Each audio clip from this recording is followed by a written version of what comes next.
Ah, really? So, and that is interesting because I guess, well, there's such a large, it's a relatively large increase for that local community who has it. And what type of complaints are you seeing it from? These electrically sensitive people, or just how are the complaints being manifested or generated to you? Usually, the first issue that people start talking about is inability to sleep or mood swings correlated with headaches and that sort of behavior.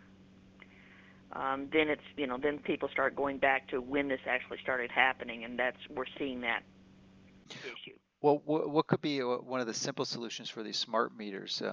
My guess is that the wireless communication between the meter and the utility company is really occurring outside, so that you could put a protective barrier on the back of the meter or on the wall of your house that has that meter, so the radiation isn't coming in your house. Yes, we've done that for several clients, and several people are doing it around the world. We've talked to several people in Australia and what they're doing is to put a reflective barrier to keep it from your particular meter coming into the home.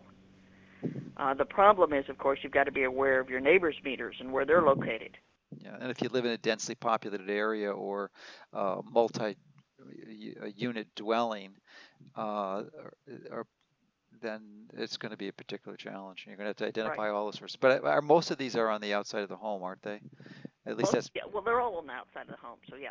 so. They're you pretty. If you walk around the house, you should be able to identify where they're at. And interestingly enough, apparently you can request from the utilities. I don't know how many utilities are going to be able to do this, but I know several people have been successful. That your particular meter be set up that it only transmits once a day as opposed to once a minute. Why would they? It would seem to be an enormously wasteful uh, setup. I mean, why would a utility company need to know this information in real time, essentially every minute, rather than once a day? I mean, it They doesn't. don't receive it once a minute. Your meter transmits once a But minute. but but it would seem to me a waste of power. Of course, Oh, it is. it's an enormous waste of power, and it's unnecessary. I mean, what the heck would they? I mean, what were they thinking? What were they I have thinking? I have no idea unless it was, a conspiracist would say that they want to, they're going to turn your power off if they discover you're using too much. I have no idea why it's set up that way. Gosh, just I mean, I mean, it's very wasteful. Not and assuming that they're ignorant and they don't understand the biological hazards of this, which is another question and debate. But that is just such a wasteful process when they're 60 times 24. They're essentially doing it hundreds of times more than they have to. But they used the same technology that cell phones use, with cell phones connect with a tower once every minute. All cell phones do. Oh yeah, if you're even if you're not talking on your cell phone, but if your cell phone is on, it's going to send a signal to the closest tower every minute. Oh, so that's probably what happened is they just copied the cell phone model, Right. even though it wasn't necessary because the obviously the meter is not mobile. It's going to stay there as a permanent installation. Someone wasn't thinking. They weren't So thinking that process through at all. Gosh, so I guess maybe it's using more power. Does the customer pay for the power to do that transmission, or is the utility company pay for it? I'm sure the customer pays for it, Yeah, so it's just but another way of tacking on another charge for them. but the amount of energy required is negligible, and people aren't going to notice that. Yeah, Um, but I still, when you add up to tens of thousands or hundreds of thousands, it adds up pretty quickly, I would imagine. That's true. And it's just another waste. But so but I guess with the cell phones, you don't really have a choice because well, maybe it isn't. But for the I guess the take home message here for the smart meters is first of all, if you're listening to this, contact your utility company, find out if you have one. If you do, then request that the transmission rate be turned down to once a day, in which case, and ideally, if there's a way to determine what portion of the day that signal is sent, don't send it at night. Send it during the daytime. Uh, because the sleep, when you're sleeping, you're most vulnerable to this type of radiation. That's right. And it's because sleep, of course, as we all know, is our natural fighter of everything. It's when we detoxify, it's when our immune system is rebuilt and strengthened and our cells grow. So, Yeah, if you're not sleeping well, you're really not going to be healthy. So, any other elements of that you can give to our listeners to identify and go through their house and see if they can tweak and fine tune to decrease their exposure to these magnetic and electrical fields? yeah, I mean, a visual inspection just of your bedroom area, and I've had quite often tell individuals turn around, sleep in your bed backwards. You know, if it's the only way you can get your head away from the wall, because you won't turn the electricity off that's in the wall, or you can't, then sleep with your head towards the middle of the room. Yeah, that's another good point. We didn't really mention it here, but I live outside of Chicago, and that's one of the few communities in the country, at least in the United States, that has regulations or code that requires all new buildings to have electrical conduit, which is a pipe that the electrical wires are run through. And the benefit of that, well, certainly from a fire hazard is a benefit, but there happens to be a side effect of anytime you put these wires in a cylinder, it just cancels out the magnetic fields. They don't exist if you have your Electric field. electrical fields. Sorry, thank you for Right. correcting me. So you don't have these dangerous fields that are being generated from your current. And what is the estimate? Is it over 95, 98% of the country has these bare wires through non-through conduit and they're behind their walls? In single-family dwellings, that's true. In Okay. multifamily dwellings, then they also run conduit for the same issue of fire hazards. Okay, so it's a different code. Right. So if you live in a single family home, then this is an issue for you unless you're in you could, I guess you can call your uh, community, the city hall, and ask them what the code is, and they could certainly tell you. But most likely, if it's a single family home, you have bare wire running in your walls. Well, you can also go to your local hardware store and buy a simple, it's called a voltage sensor. You can just run it up and down your wall, and if it is sending out an electric field, then your body is also going to sense that same electric field. Okay, so you could, but a meter can objectively determine that. Right, and then you'll know whether your wires are running in conduits or single wires as well. So if you are in a single family home, more than likely you have this occurring, and you can use that test to determine that and document it. But if that's the case, the solutions can be pretty expensive because you have to tear your walls out and run the wires through a conduit. But what are the less expensive solutions? Yeah, I said what most people will do is just find whatever circuit it is and just turn that particular circuit breaker off at night. Okay.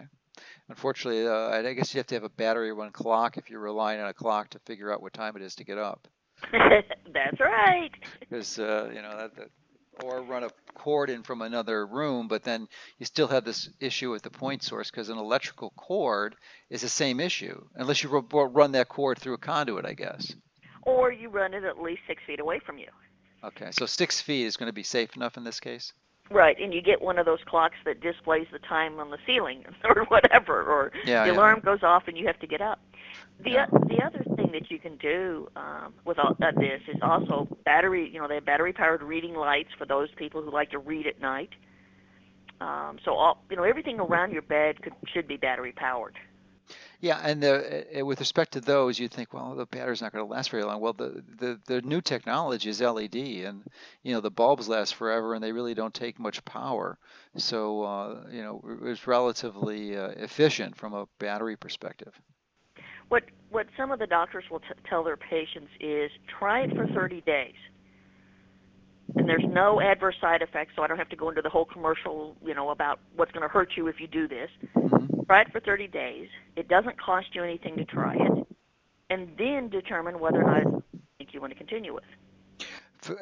I would imagine another simpler source or alternative, if it's possible, is to move your bed, the head of your bed, 6 foot away from the wall. That would work too. Right. Yeah, And so and you can especially, try it. I mean, it's maybe not very aesthetically pleasing, but if you have a large enough bedroom, you can do that. oh, come on. How many people visit your bedroom, Dr. Mercola? You'd be surprised. Oh, yeah, I'm not going there. But that's the truth. I mean, I tell people that. I said, how many people are visiting your bedrooms anyway? But Yeah, especially with your children and your young children. yeah, Get their heads away from it, but be aware if they're sleeping on the second floor, there's probably a light, a circuit underneath their bed as well that's yeah. within that 6 feet distance. Yeah, and most two-story homes, that's where the bedrooms are. They're on the second floor. hmm So those lights below where they're sleeping need to be turned off.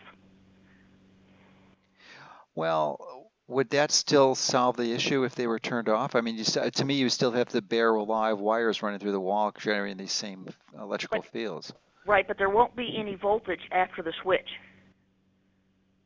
So Oh, if if the the switch switch is turned, really? right, if the switch is off, then there's no voltage after the switch O- Okay, so then why wouldn't that be the case in the bedroom if you just turned all the switches off? because we're talking about outlets, and the outlets always have voltage. Oh, that's an important different distinction, and and a fixture in a ceiling is completely different than an outlet. I mean, when you think about it, it makes sense, but it's just looking at it superficially, it is easily to confuse, as I just did. So yeah, that would make sense then. And there's very few. I guess there might be some. I mean, some certain types of. Well, maybe not. Where you actually have a switch in the ceiling or an outlet. They just typically aren't there. Well, Now, I know where I've seen that, where you have an incandescent light. There's a certain fixture it actually has an outlet receptacle in it, and you plug it in, but maybe it doesn't work unless the light's turned on. exactly, the light switch still has to be turned on. Okay. Now, for people who are building homes, what we suggest that they do is during the construction of their home, put in a switch that actually turns off the outlets around the bed. Hmm. You know how you go into some hotels and Oh, the sure. switch is required for those outlets. Hmm. On a new home, you could do that, and then you could just turn that switch off, and that'll take care of the outlets around the bed. Yeah, you could probably even get a contractor to come out to your home and do that too. It might be a little easier to do. Yeah, Yeah, yeah, and actually they do have now wireless switches. I mean, and the wireless is obviously not a great thing, but it's just a one-time switch, so it's not a continuous source of signal that you can really pretty much install on your bedside, flip it, and you don't have to walk out of your bed to the door and turn it off. right. The home automation for turning off these switches or these relays in for those outlets works perfectly well. Yeah, probably can do it on your iPad too. Oh boy, yeah. One of the things we were talking earlier because we used the analogy about DDT, and you said, yeah, but unlike the electromagnetics that aren't there all the time. There's a new movement now in the electromagnetic world to develop devices that pull all of this energy out of the air and power the device. So all these waves that are flying through the air because of all these other devices that are putting it out, some devices now are sucking that energy in order to provide the power. I never even knew that was physically possible. Unfortunately, our environment is so polluted with electromagnetic waves now that it's possible. But technically, I didn't think that was that you could. I mean, that you could take this radiation that's floating around and somehow convert it to usable power. Right. Gosh, I mean, I have to go back to physics. It doesn't make sense to me how that's even possible. But I believe you if you say it's true. Well, I just know, I mean, it's been the topic now in, the research and development in the electrical world about having these devices that use this wasted energy, if you will. My point is, all of that energy is hitting our bodies. Wow. So if Yeah. there's enough energy to power a device, imagine what it's doing to us. Yeah. Is that this way similar process that some of these newer devices now are charging rather than plugging them in? You put them on a pad and they're charging, or is that some type of induction?